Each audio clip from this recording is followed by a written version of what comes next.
네, 안녕하세요 여러분. 오늘은 전기에너지의 생산에 대해서 공부해 보도록 하겠습니다. 자, 전기에너지의 생산을 공부하기에 앞서서 우리가 이해해야 될 굉장히 중요한 개념이 있는데 그 개념이 바로 전자기 유도라는 개념이에요. 이건 너무나도 중요한 개념이기 때문에 반드시 꼭 기억을 하셔야 합니다. 자, 전자기 유도라는 걸 뭐냐면 전자기 유도를 공부하기 전에 자기 선속이라는 개념을 먼저 이해를 하셔야 되는데요. 자기 선속은 자기력선의 개수라고 생각하시면 됩니다. 어떤 자기장이 통과하는 자기장의 수직 어떤 단면적을 통과하는 수직인 자기장 자기력선의 개수들을 총합한 게 자기선속이다라고 보시면 되는데 이 자기력선이라는 건 뭐냐면 우리 자석이 이렇게 있으면 자석 주변에 철가루들이 이렇게 붙으면서 철가루들을 이으면 아이고 선생님 잘못 그렸어요. 자기력선 이렇게 자석이 있으면 막대자석 주변에 철가루들을 뿌리면 이렇게 모양이 나타나는 걸 보신 적이 있죠? 요런 게 자기력선이에요. 자, 이런 자기력선은 N극에서는 나오는 방향, S극으로는 들어가는 방향으로 생기고 서로 이렇게 겹치거나 꼬이거나 아니면 중간에 가다가 끊어지거나 하지 않습니다. 겹치거나 중복되거나 끊어지거나 하지 않고 요 자석에 가까우면 가까울수록 자기력선이 세고 멀면 멀수록 자기장이 점점 약해지는 특징이 있어요. 그런 자기력선 특징이 있다라는 거 중학교 때 배운 거 다시 상기하시고요. 요런 자기선속은 자기력선 개수는 뭐가 쓸수록 세겠니? 그렇죠. 자기장의 색인 요 B가 클수록 요 자기력선 각각도 세겠죠. 그리고 요때 자기장이 통과하는 면적이 어떨수록 또 자기선속이 크겠어요. 요만한 면적 통과할 때랑 이만한 면적 통과할 때랑 면적이 넓을수록 통과하는 자기력선의 개수가 더 많겠죠? 그러면 더 크겠죠? 그래서 자기장이 통과하는 면적이 클수록 커집니다. 그래서 우리가 요 자기선속을 뭐라고 하냐면 요렇게 표시를 하고 파이라고 있는데 요 자기선속의 크기는 뭐에 따라 결정이 돼요? 자기장 박이 면적에 해당이 된다. 그래서 B는 자기장이고요. A는 면적이에요. 자, 이 개념이 어려우면 크게 이해를 안 하셔도 됩니다. 통합과학 수준에서는 그냥 개념만 이해하시면 되지 요시까지 굳이 아실 필요는 없어서 외우지 않으셔도 되는데 어차피 뒤에 전자기 유도할 때 이게 나오기 때문에 이왕 공부하는 거 요것도 같이 공부하시라 하는 측면에서 선생님이 먼저 설명을 했습니다. 자, 그럼 이제 본격적으로 전자기 유도에 대해서 공부해 볼 텐데요. 전자기 유도라는 건 뭐냐면 전류에서 자기장에서 전류가 만들어진다라고 보시면 됩니다. 그래서 우리가 교과서에서 배우는 전자기 유도는 뭐냐면 자기장의 변화로 인해서 전류가 생기는 거예요. 자기장의 변화로 전류가 생긴다. 이때 생기는 요 전류는 없던 전류가 생긴 거다 해서 우리가 유도 전류라고 부릅니다. 그래서 여기서의 핵심은 뭐냐면 이거예요. 자연은 변화를 싫어한다. 자, 변하는 거를 몹시도 싫어합니다. 요거 하나만 기억하시면 돼요. 그래서 코일을 통과하는 자석이 있어요. 자기력선이 있고 자기장이 있습니다. 요 코일을 통과하는 자기력선이 요렇게 있겠죠. 이렇게 있어. 자, 처음에는 이렇게 두 가닥만 통과를 하는데 얘를 코일 속으로 쑥 밀어 넣었어요. 그럼 이 코일을 통과하는 자기력선 개수가 어떻게 되나요? 증가하게 되죠. 자, 원래 두 개만 통과해야 되는데 네 개로 확 늘어버린 거야. 코일 속을 통과하는 자기력선 개수가. 그러면 뭐라고 했지 방금? 자연은 변화를 싫어한다. 코일은 변화를 싫어요. 어떻게 해야 돼? 자석이 밀려 들어와서 자기를 통과하는 자기력선의 개수가 늘어나니까 싫으니까 어떻게 해야 돼요? 이 코일은 다가오는 자석을 밀어내야 되죠. 밀어내려면 어떻게 해야 돼? 자기 안에 또 다른 자석을 만들어서 자석을 밀어내면 돼요. 그래서 코일이 위에가 N극인 이런 자석을 만들어서 다가오는 자석을 밀어냅니다. 자, 여기서 중요한 거 요때 오른손 쓰시는 거예요. 오른손 어디에 오른손 써라? 코일에 만드는 자기장에다 오른손을 쓰시고, 자, 이때 사용하는 오른손은 엄지손가락이 코일의 N극 방향에 놓게 하시고, 자, 지금 선생님 말에 귀를 기울이면서 화면을 보고 여러분의 오른손을 움직여 보세요.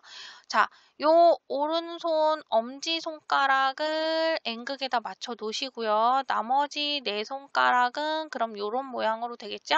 얘를 자연스럽게 요 코일 감기 모양으로 감아 보세요. 그러면 손가락이 아마 요렇게 나올 거야. 됐나요? 되셨습니까? 그래서 엄지손가락은 코일의 N극 방향에 놓고 나머지 네 손가락 코일을 감싸주면 나머지 네 손가락이 가리키는 방향이 바로 뭐냐면 유도전류의 방향이 됩니다. 유도전류의 방향이 돼요. 자, 그러면 유도전류의 방향이 어떻게 됩니까? 찾아봅시다. 유도전류의 방향은 이렇게 앞에서 돌아서 이리로 이렇게 나오는 방향으로 유도전류가 만들어지는 거죠. 그러면 유도전류 방향은 이렇게 나오니까 이렇게 들어가서 이렇게 나오니까 A를 지나서 G를 지나서 B로 나오겠네요. 자, 이때 이 G라는 거는 뭐냐면 G라는 건 뭐냐면 검육이에요. 검육에. 아래 써있네요. 검육에. 자, 검육에는 전류가 잘 흐르는지 안 흐르는지 그냥 검사해주는 장치라고 생각하시면 돼요. 그래서 검육에 화면 보면은 검육에 이렇게 반달처럼 생기고 요 가운데 바늘이 있어요. 그래서 이 바늘이 왔다 갔다 이렇게도 갈 수 있고 이렇게도 갈 수 있어. 왔다 갔다 하는데 기준점을 중심으로 요 방향으로 가면 전류가 뭐 왼쪽으로 흐르다 하면 반대쪽은 전류 방향이 바뀌었다라는 걸 알 수 있는 그런 장치입니다. 그래서 요 A에서 검육이 지나서 B로 전류가 흐른다라는 사실을 알 수 있어요. 자, 그럼 더 하나 해볼까요? 이번에는 아래쪽에 N극인 자석이 코일로부터 멀어지고 있어. 원래 2개 통과인데 멀어지면 통과하는 개수가 점점 줄어들겠죠? 그럼 코일은 어때? 그 변화도 싫어요. 가는 애를 어떻게 해야 돼요? 그치, 잡아야지. 그러면 이번엔 위에가 무슨 극?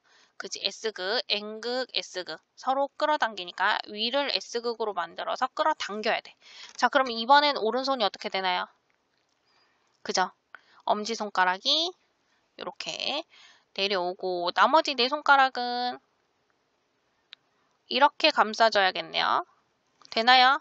그러면 이렇게 앞에서부터 뒤로 감싸지니까 전류 방향이 이렇게 움직이겠네요. 그러면 이번에는 B에서 검육에 지나서 A로 전류가 흐르겠죠? 자, 이번에 극 방향을 바꿔봅시다. 아래쪽에 S극인 자석을 코일 속으로 밀어 넣었어요. 자, 이번에 그러면 이 코일은 이 또한 변화를 싫어하니까 다가오는 S극을 밀어내야겠죠? 어떻게? 위에가 S극인 자석 만들면 되죠. 그러면 방금 했던 애와 방향이 똑같네. B, G, A 순으로 전류가 유도되어 흐를 것입니다. 자, 마지막은 S극이 멀어지고 있어요. 자, 멀어지는 S극 변화가 싫어. 어떻게 해야 돼요? 잡아야, 당겨야 되죠. 그러면 위에가 N극인 자석을 코일이 만들 거고, 자, 위가 N극인 자석 엄지손가락 위로 향하게 놓고 오른손 나머지 네 손가락 감싸주면 전류는 이렇게 흐를 테니까 A에서 검육에 지나서 B로 유도전류가 흐른다라는 걸 아실 수 있었습니다. 자, 전자기 유도는 자기장 방향 먼저 찾으시고 그 다음에 나머지 네 손가락으로 전류 방향 꼼꼼히 찾으시면 됩니다. 자, 그래서 이때 전자기 유도에 의해서 코일에 흐르는 전류를 우리가 뭐라고 불렀죠? 그렇지, 유도전류라고 불렀습니다. 유도전류. 그리고 요 유도전류가 그러면 우리 중학교 때 오메 법칙 배우셨을까요? I는 R분의 V라는 오메 법칙 배웠죠? R이 뭐였지? 저압, V는 전압, I는 전류였죠. 자, 전류가 흐르려면 전류가 흐를 수 있는 도선이 필요해. 자, 여기서 전류 만들어졌고 흐를 수 있는 코일 도선이 있었어요. 그럼 뭐가 없니? 전압이 없죠. 전자기 유도에 의해서 유도전류가 잘 흐르게 해주는 기전력이 바로 전압이라고 생각하시면 됩니다. 그래서 이런 애를 유도 기전력이라고 부르고 전압이라고 생각하셔도 무방합니다. 근데 이때 유도전류는 어떤 방향으로 생겼어요? 뭔가 변화가 다가오면 그 변화를 싫어하는 방향으로 생겼죠. 자기 선속의 변화를 방해하는 방해하는 방향으로 흐른다라고 해서 이런 방해하는 방향으로 흐르는 거를 우리가 렌즈 법칙이라고 하고요. 패러데이 법칙은 뭐냐면 유도 기전력에 관한 게 패러데이 법칙이라고 생각하시면 됩니다. 시간당 변화는 자기력선 개수. 내가 자석을 밀어 넣어서 시간당 변화는 이 자기력선의 개수로 인해서 만들어지는 기전력에 대한 게 패러데이 법칙이야. 자, 요거를 식으로 한번 써볼까요? 자, 유도 기전력은 자, 시간에 대한 자기 선속의 변화로 나타낼 수 있고, 이때 코일이니까 코일에 감긴 수와 관련이 있습니다. 그리고 방해하는 방향으로 흐른다라고 했으니까 방해 의미 마이너스를 붙여줍니다. 이 마이너스는 방해의 의미다라는 것도 함께 알아두셨으면 좋겠어요. 자, 요 식 바꿀 수 있습니다. 어떻게 바꿀 수 있나요? 우리가 앞에서 배웠던 파이는 자기장 곱하기 면적을 이용을 하면 V는 유도 기전력은 N까지는 똑같고요. 가문수까지는 똑같고 시간당 자기장의 변화의 면적 곱해 주실 수도 있습니다. 이런 식으로도 바뀔 수 있다라는 거 알아두시면 좋겠고요. 자, 유도전류 만들어진 유도전류는 뭐랑 관련이 있냐? 오메 법칙이랑 관련이 있습니다. V는 IR 요 위에 써져 있는 식 V에 대한 식으로 바꿨고요. 자, V는 IR이고 요걸로 미루어 보아 전류는 뭐에 비례한다? 전압에 비례한다 라는 걸 알 수 있습니다. 아실 수 있죠? 그리고 요때 요 V가 바로 뭐다? 가문수 곱하기 시간당 자속의 변화로 구할 수 있다. 그래서 요거를 같이 알아두시면 좋겠습니다. 그래서 요게 유도, 전자기 유도가 다예요. 어렵진 않은데 학생들이 문제 보면 당황해서 어려워하니까 위에 있던 요 4가지 방향들 잘 생각하면서 요거를 연습을 좀 많이 해주셨으면 좋겠어요. 요 부분 연습 많이 하시고 전자기 유도를 조금 더 꼼꼼히 확실히 보고 넘어가셨으면 좋겠습니다. 자, 이번에 발전에 대해서 할 건데 발전이라는 건 뭐냐면 역학적 에너지, 화학적 에너지, 핵 에너지 등등등의 에너지를 모두 전기 에너지로 변환시켜주는 장치를 우리가 발전기라고 부릅니다. 그럼 변환시키는 자체를 발전이라고 하고 변환시켜주는 기기를 바로 발전기라고 해요. 그래서 발전기는 특히 역학적 에너지를 전기 에너지로 변환해주는 장치를 우리가 발전기라고 부릅니다. 자, 여기에 발전기 원리가 있어요. 방금 우리가 했던 거랑 똑같다고 보시면 됩니다. 자석 사이에 코일을 둡니다. 자석 사이에 코일을 시계 방향으로 이렇게 회전시키면 자, 처음에는 N극에서 S극 쪽으로 자기장이 이렇게 생기죠? 그러면 코일에 자기력선 개수가 통과하지 않다가 얘가 이렇게 섰어요. 이렇게 섰다고 해봅시다. 자, 이렇게 섰어요. 그러면 이 코일을 통과하는 자기력선 개수가 생기겠죠? 그러면 뭐가 일어난 거야? 변화가 일어난 거예요. 자, 근데 전자기도 뭐라 했지? 변화를 싫어한다고 했잖아. 변화가 안 일어나는 방향으로 해야 돼요. 자, 왼쪽에서 오른쪽으로, N극에서 S극 쪽으로 가는 자기장이 증가하니까 이 코일은 뭐가 하고 싶을까요? 이제 변화가 싫으니까 변화가 안 일어나게 해야겠죠. 이 코일이 반대 방향의 자기력선을 만듭니다. 자, 화살표 자기력선에서 나오는 쪽이 뭐라 했지? N극, 들어가는 쪽이 S극이라고 했어요. 그러니까 요 파란색으로 되어 있는 N극 방향에다 엄지손가락 대시고 코일을 감싸주시면 돼요. 요 1개짜리 코일을 이렇게 감싸주시면 그게 바로 유도전류의 방향입니다. 자, A, B, C, D 나와 있죠?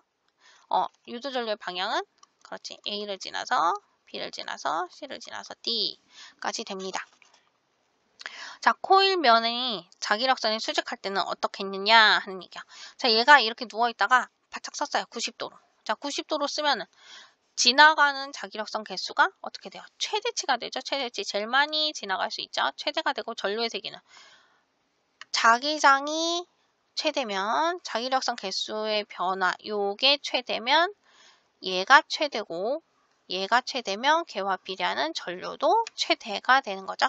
그래서 전류의 세기도 최대가 된다. 자, 근데 얘가 다시 쭉쭉쭉 돌아서 원위치처럼 나란하게 됐어요. 요 자기력선이랑 나란하면 통과하는 자기 선속의 개수는 0이고, 자, 자기 선속의 변화가 없으니까 유도전류의 세기도 역시 뭐다? 응? 자, 여기 중요합니다. 최대가 됩니다. 왜 최대가 되냐면 얘가 뱅글뱅글 돌잖아? 그러면 시간에 대한 자기 선속을 그리면 처음에는 아무것도 통과하지 않다가 점점 많이 통과했다가 다시 제로가 됐다가 이렇게 섰을 때 90도일 때 최대로 했다가 다시 여기까지 오면 줄어들죠. 그랬다가 원위치 되면 다시 반대 방향으로 점점 증가했다가 감소했다가 이런 형태를 띌 거예요. 그러면 여기에 맞춰서 시간당 전류도 보시면 처음에는 전류가 뭔가 흘다가 처음은 생각 안 하셔도 돼요. 그랬다가 자기 선속이 점점 늘어나면 어떻게 되나요? 전류가 점점점 크게 만들어지는데 이때 방향이 얘랑 반대 방향이 되는 거죠. 그래서 이렇게 생긴다고 보시면 됩니다. 반대 방향으로. 자, 이렇게 생긴다. 그래서 이때 요 자기 선속의 기울기 값이 기울기 변화율이 도선에 유도되는 전류라는 것을 알아두시면 됩니다. 자, 요 그래프 그리기 힘들면 요거 보시면 돼요. 자기 선속의 요 접선의 기울기들 있죠? 요 기울기 값이 바로 만들어지는 유도전류의 값이다 라고 생각하시면 됩니다. 자, 자기 선속이 주기적으로 계속 이렇게 바뀌는 요런 걸 뭐라고 합니까? 그럼 자기 선속이 주기적으로 바뀜에 따라서 유도전류 방향도 주기적으로 바뀌니까 그런 전류를 우리가 교류라고 합니다. 교류. 자, 그래서 발전은 역학적 에너지를 전기 에너지로 변환시켜주는 장치다라는 사실과 함께 이때도 유도전류 방향 찾으시는 거 다시 한번 봐주시기 바랍니다. 자, 그럼 전동기와 발전기의 차이를 볼게요. 전동기랑 발전기는 거의 똑같이 생겼어요. 자, 그림에서 보시면 똑같이 생겼죠? 단 전동기는 여기에 전지가 달려있고 발전기는 전구가 달려있네요. 둘이 비슷하게 생겼지만 하는 완전히 정반대라고 생각하시면 됩니다. 얘는 전동기는 코일에 이미 전류가 흘러요. 그래서 이 코일을 따라 건전지를 매타서 코일에 이미 전류가 흐르면 이 전류가 흐르는 코일이 뭐가 된다? 자석이 되죠. 자, 자석이 자석 사이에서 일어난다고 보시면 돼요. 회전을 하니까. 자, 자석과 자석 사이에서 회전을 하게 되면 뭔가 자석과 자석끼리는 서로 끌어당기는 힘도 있고 밀어내는 힘이 있죠. 그래서 그 끌어당기는 힘 또는 밀어내는 힘에 의해서 코일이 회전하게 됩니다. 그럼 그 코일 끝에 달린 요 모터, 프로펠러 같은 애들이 같이 움직여요. 그래서 선풍기 이런 데 이용되는 게 전동기고요. 발전기는 원래 건전지가 없어요. 원래 전류가 흐르잖아. 원래 전류가 흐르지 않고요. 코일을 통과하는 자기량이 변하면 그에 따라서 유도전류가 만들어지는 게 바로 발전기예요. 자, 요거 장단점 비교해 봅시다. 전동기나 발전기나 작동 원리는 다르지만 구조는 동일하다는 거. 전동기는 코일에 이미 전류가 흐르고 발전기는 코일을 그냥 돌려주기만 하면 된다. 자, 전동기는 자석의 자기장으로부터 받은 힘을 같은 극이면 밀어내고 다른 극이면 끌어당기는 요 성질을 이용해서 서로 밀어내는 회전을 한다 라고 보시면 되고, 발전기 같은 경우는 코일에 통과하는 자기장 변화로 구할 수 있다 하는 것과 함께 전동기는 코일이 회전을 하고 발전기는 코일의 유도 전류가 흐른다 라는 사실 기억해 주셨으면 좋겠습니다. 자, 그럼 발전시설의 종류들에 대해서 조금 보고 넘어가도록 할게요. 자, 발전시설은 화력발전이 있고, 일단 이번 시간에는 핵발전인데 이 두 가지를 비교해서 볼 거예요. 자, 발전은 터빈을 돌려서 전기에너지를 생산한 건데 터빈을 돌리는 종류가 뭐냐에 따라서 구별이 되는 거예요.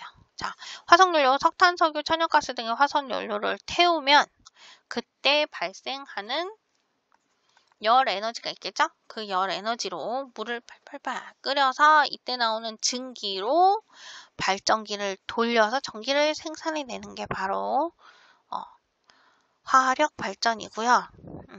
핵발전이라는 건 뭐냐면 이런 원자로가 있어요. 이런 원자로에서 자 여기 보면은 뭐부터 여기 가운데 있는 애가 원자로고 이 원자로는 원자로에서는 우라늄을 핵분열시켜요. 핵분열시킬 때 얘가 연쇄적으로 일어나는 특징이 있어요. 그래서 연쇄적으로 반응이 일어나서 에너지들이 밖으로 막 방출되는 구간이라고 보시면 됩니다. 그리고 여기 있는 증기 발생기 찾으셨나요? 이 증기 발생기는 뭐냐면 방출된 열 에너지로 물을 끓여서 고온고압의 수증기를 만들어내는 곳이라고 보시면 됩니다. 그 다음에 쪽 그림을 보면 터빈이라는 게 있죠. 이 터빈은 모든 발전 시설에 다 있는 것 같아요. 수증기가 터빈을 돌려서 발전기에서 전기 에너지가 만들어지게 하는 역할을 담당을 합니다. 그 다음에 여기 보면 냉각기라고 되어 있는데 발전인데 왜 냉각기가 필요할까요? 냉각기가 반드시 필요합니다. 터빈을 돌린 수증기가 냉각기에서 다시 불이 붙어서 원자로로 보내지기 때문에 이것도 중요하다. 그래서 이런 원자로에서 우라늄이나 플루토늄이 핵분열할 때 발생하는 열 에너지로 물을 끓인다. 물을 끓이고 그 증기로 발전기 돌려서 전기를 만들어내는 게 바로 이 핵분열이고 장점은 적은 연료로 엄청난 에너지를 만들 수 있어요. 뒤에서 할 테지만. 그래서 연료가 적게 들고 연료비가 저렴한 반면 공해도 적다. 단점은 방사능 누출 위험이 있어요. 그리고 후쿠시마처럼 예전에 일본에서 일어났던 그 핵발전소에서의 방사선 폐기물들이 막 바다로 갔다 어쨌든 이런 언론 보도들이 한참 나왔던 적이 있어요. 그래서 그런 방사능 유출과 함께 대형 사고들의 지진, 해일 이런 피해들이 있을 수 있으니 주의를 해야 된다. 방사능 폐기물 발생을 막을 수 없다 하는 것까지 알아두시면 됩니다. 그래서 이번 시간에는 핵발전과 화력발전 구별하시고 발전기, 전동기 발전기 구별하기 힘들면 발전기 하나만이라도 확실히 알아두시기 바랍니다. 그리고 요 전자기유도 계산하는 것과 함께 더불어 알아두시면 좋겠습니다. 자, 오늘도 열심히 달려서 지금까지 왔네요. 오늘은 조금 어려운 개념이고 중요한 개념이었습니다. 덮고 바로 공부 마치지 마시고 전자기유도는 굉장히 중요한 부분이니까 다시 한번 꼭 복습하시고 영상 끄시기 바랍니다. 오늘도 고생 많으셨습니다.